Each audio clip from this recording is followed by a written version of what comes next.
السؤال ده ب 200 جنيه والله العظيم. تمام. من 1 لمليون في كام رقم صفر؟ من 1 لمليون في كام صفر؟ السؤال ده ب 200 جنيه وحياة ربنا لو قلت صح. 100 صفر. صفر ازاي؟ قصدي بتقول 1 لمليون؟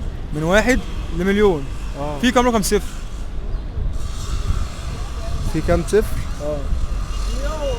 طب ما تصبر يلا. في 8 اصفار. طب انت السؤال ازاي بقى؟ عندك مثلا 10 فيها صفر و20 فيها صفر. ثواني. من 1 لمليون. اه من 1 لمليون السؤال ده ب 200 جنيه. من 1 لمليون في كام رقم صفر؟ في كام رقم صفر؟ ده في كتير. ايه اللي ولا صفر؟ اي من 1 لمليون في كام رقم صفر في المليون؟ يعني المليون كام رقم صفر؟